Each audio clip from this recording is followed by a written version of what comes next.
तो last part के and पर हम लोगों ने देखा था कि फैंग मिलिट्री जोन पर आ पहुंचता है और वहां पर एल्डर यू के साथ साथ और भी काफी सारे हिडन सोल्जर्स बाहर निकलते हैं जो सब भी पेट्रोलियम के सेकंड स्टेज पर था। अब आगे दिखाई देता है अचानक से बिल्डिंग के अंदर से और एक साया बाहर निकलने लगते हैं। फैंग और बाकी लोग भी उसकी तरफ देखता है। ये असल में और एक सोल्जर था और उसके चेहरे पर काफी सारे युद्ध के निशानी थे। बताया जाता है ये है झैंग टियान जो कि स्टार गॉड वॉर जोन का एक तीसरा बहुत ही ताकतवर मोहरा है और ये पेट्रोलियम के थर्ड स्टेज पर है। बट वो फैंग को बस घूरते हुए वहाँ से जाने लगते हैं और बाकी लोग बस उसे बुलाते रहते हैं बात करने के लिए। तभी पीछे से एल्डर यू फैंग को रिलैक्स करते हुए कहता है चिंता मत करो, ये थोड़ा सा इसी किस्म का है और वो हमेशा अपनी धुन में खोया रहता है बट वो दिल का बहुत ही बढ़िया है और जिया किंगडम का एक बहुत ही लॉयल सोल्जर है जो कि देश के टॉप 3 पावर हाउस में से एक है। तभी फैंग एक स्माइल देते हुए कहता है चिंता मत करिए, मैं मेरे सीनियर को रिस्पेक्ट करना जानता हूँ और जो जिया कंट्री के लिए लॉयल है उसके टेम्पर को लेकर मुझे और कोई भी एतराज नहीं है। तभी वो दूसरा सोल्जर झैंग के कंधे पर हाथ रखते हुए कहता है मिलो इस छोटे लड़के से, ये है ड्रैगन स्लेयर जिसने अकेले अपने टाई सिटी के अंदर के एक एस रैंक के डिजास्टर को खत्म करा था और तब से वो शहर का कैप्टन है।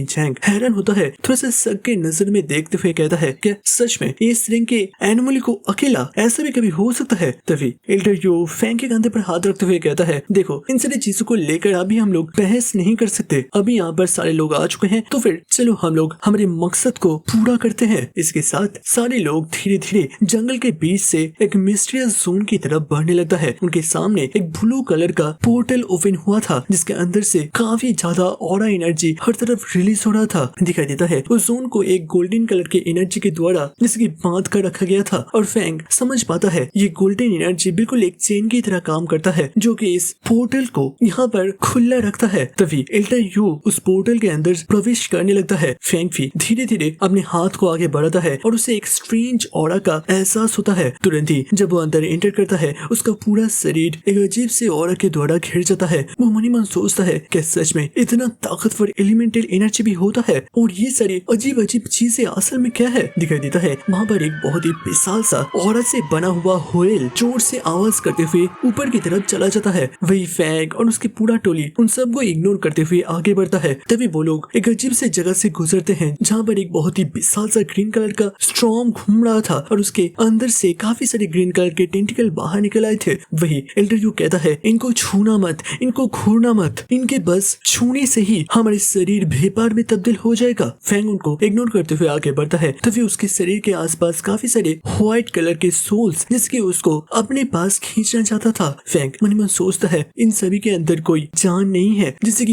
ये लोग अगर मुझे खत्म करे तो मैं दोबारा से जिंदा हो सकता हूँ। ये सभी असल में एनर्जी है, इससे टकराने का सीधा मतलब है अपनी जान से हाथ धो बैठना। तभी वो देखता है वहाँ पर स्पेस के अंदर काफी सारे छोटे बड़े रिफ्ट ओपन हो रखे थे जो कि मल्टीपल डायमेंशन को एक साथ जुड़ा हुआ था और फैंग समझ पाता है अगर ये सभी डायमेंशन के अंदर कोई भी क्लैश हुआ तो फिर दुनिया बस पल भर में खत्म हो सकता है। कुछ पल के बाद एल्डर यू कहता है चलो हम लोग पहुंच चुके हैं। उनके सामने एक अजीब सा पोर्टल था जहाँ पर कुछ अजीब से ग्रीन कलर की चीजें दिखाई दे रहे थे। एल्डर यू कहता है सारे लोग अपने शरीर के ऊपर एक स्पिरिचुअल एनर्जी का प्रोटेक्शन लेयर बना दो और जितना तेजी से हो सके इस पोर्टल को पार करते हुए हमें अंदर प्रवेश करना है। इसके साथ कुछ ही पल में वो लोग नरक के जमीन पर पहुंच जाते हैं और उनके नीचे एक छोटा सा ग्रीन कलर का तालाब था। अचानक से उस तालाब के अंदर के पानी के अंदर हलचल शुरू हो जाता है। एल्डर यू तुरंत ही सारे लोगों को तैयार रहने के लिए कहता है। तभी अचानक से वहाँ से पानी का एक बहुत ही बड़ा सा पिलर आसमान की तरफ बढ़ता है और उसी से जन्म होता है एक बहुत ही खतरनाक एप लाइक मॉन्स्टर का। उसी पल एल्डर यू और झैंग टियान एक साथ आगे बढ़ते हैं बट वो मॉन्स्टर भी तुरंत ही अपने हाथ से एक ग्रीन कलर की बीम को सामने की तरफ लॉन्च करता है बट दोनों पावर हाउस बिना इसको डॉज करते हुए सीधा इससे टकराने का फैसला करते हैं। बट उनका ये डिसीजन काफी ज्यादा गलत साबित होते हैं और वो इस बीम के द्वारा पीछे हटने में मजबूर हो जाते हैं जिसे देखते हुए बाकी दोनों सोल्जर्स काफी ज्यादा घबरा गए थे। उनको समझ में नहीं आ रहा था कि दो पेट्रोलियम के तीसरे स्टेज के कल्टीवेटर को इतने आसानी से कोई बीम कैसे पीछे धकेल सकता है। उसी पल फैंग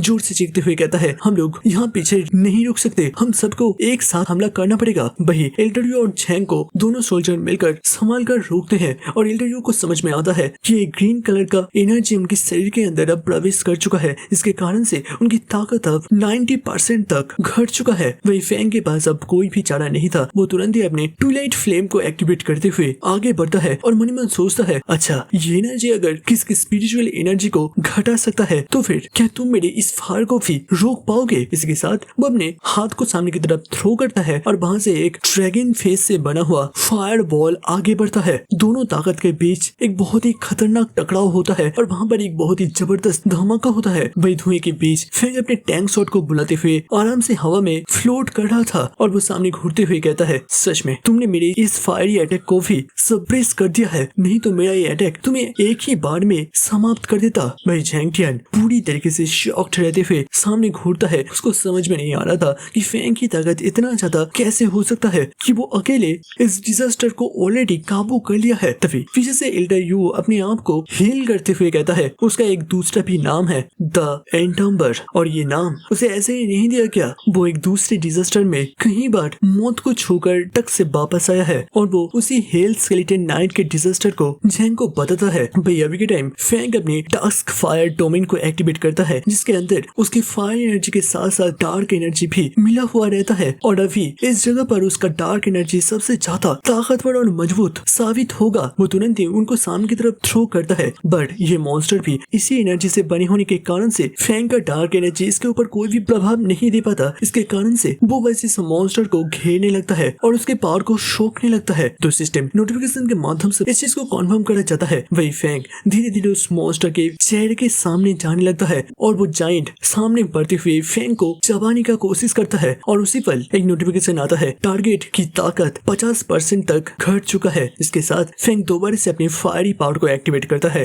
क्योंकि डार्क एनर्जी के खिलाफ बस फायर एनर्जी और इलेक्ट्रिक एनर्जी ही सबसे ज्यादा घातक साबित होता है। और फैंग एक हीरोइक लुक देते हुए कहता है, चलो फिर मौत को गले लगाने के लिए तैयार हो जाओ। और बस इसके साथ दोस्तों एक कहानी दोबारा से अपडेटेड हो चुका है। अभी रात के, या फिर मैं गलत बोल रहा हूँ, सुबह के 4:22 हुआ है और आज 8 तारीख है और मुझे रिकॉर्ड करने में इतना देर हो गया क्योंकि मैं अभी यूएस और ईरान के आज के फाइट के न्यूज को देख रहा था और लग रहा है अभी इनका सुलह हो चुका है। तो फिर गुड न्यूज के साथ इस वीडियो को इसी जगह पर खत्म करते हैं। अगर आज का वीडियो अच्छा लगा तो फिर उसे लाइक कर हाइप के बटन को प्लीज दबा दीजिए जिससे वीडियो का रीच थोड़ा सा बढ़ सके। और तो मिलते हैं नेक्स्ट वीडियो के अंदर, तब तक के लिए देखते रहिए, सुनते रहिए और सुनाते रहिए। बाजी नीडू मॉन्ट जरूर stay happy, stay safe, peace out and good bye.